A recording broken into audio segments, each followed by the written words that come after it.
নমস্কাৰ। আবৃত্তি কৰিবলৈ লোৱা কবিতাৰ শিৰোনাম কবি হেম বৰুৱাৰ দ্বাৰা ৰচিত মমতাৰ চিঠি। মৰমৰ এয়া মম এডাল জ্বলাই লৈছোঁ আজি বহু দিনৰ মূৰত তোমালৈ চিঠি লিখোঁ বুলি।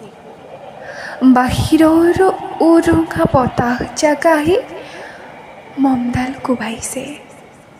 চাওঁ খিৰিকীখন জপাই দিওঁ। 7 বছৰৰ আগৰ কথাবোৰ তোমাৰ মনত আছেনে? আমি যে নতুন জীৱনটোৰ পাতনি মেলিছিলোঁ। মোৰ গাত সেই অচিনাকি নিচা বাৰুকৈ লাগিছিল। সিদিনা আছিল কাতিৰ কুঁৱলীসনা কোমল পুৱা।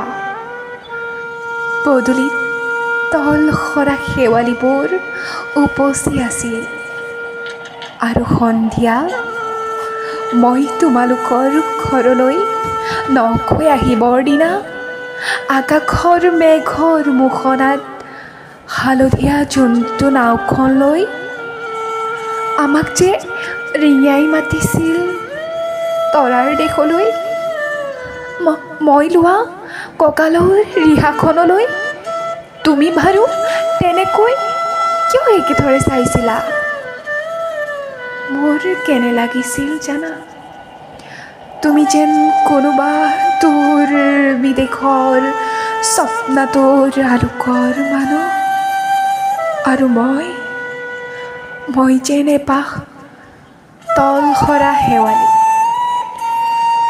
সেইদিনা বনসাগৰত মোৰ এৰি অহা আৰু আহি পোৱাৰ অলেখ ঢৌৰ কঁপনি জাগিছিল। তোমাৰ জানো এইবোৰ কথা মনত নাই? আমাৰ দেউতাই যে চিঠিত লিখিছিলে, আই তই নতুন ঘৰত হাঁহি মাতি থাকিবি। এইবোৰ 7 বছৰৰ আগৰ কথা মোৰ যে সকলোবোৰ পুৰাণৰ সাধু যেন লাগে। জেঠমহীয়া দেউতাৰ বছেৰেকীয়া হৈ গ'ল। তোমাৰ বাবুল এতিয়া বৰটো হৈছে। তাৰ ওপৰ পাৰিত এধানমানি ডালিম গুটি যেন দাঁত অকণি গজিছে।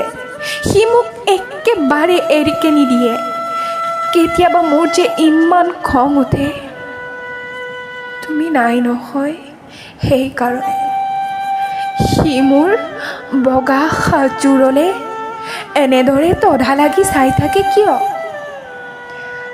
তাৰ উপজাৰে পৰা এইযোৰ কাপোৰ চিনাকি সেইকাৰণে নহয়। বাবুল এতিয়া বৰটো হৈছে বুজিছা, আৰু ডাঙৰ হ'লে স্কুলত তাক নাম লগাই দিম। সি আঁতৰি থকা সময়খিনি মোৰ যে বুকুখন তেনেই উদং হৈ থাকিব ভাই। আৰু কি লিখিম? বিশেষ একো নাই। মোৰ এই শপত, তুমি যিদিনা উলটি আহিবা মোক আগতীয়াকৈ জনাবা দেই। মই ভুক্তই দি ভটিয়াই গৈ বুঢ়ালৈ তৰ বুকুৰ পৰা তোমাক ৰিঙিয়াই মাতিম। তুমি যিদিনা উলটি আহিবা মোক আগতীয়াকৈ জনাবলৈ নাপাহৰিবা দেই। মৰম ল'বা। ইতি তোমাৰ মমতা। পুনৰ এইবাৰ বুজিছা, মাঘৰ মেজিৰ জুইকুৰা বৰ ৰঙাকৈ জ্বলিছিল।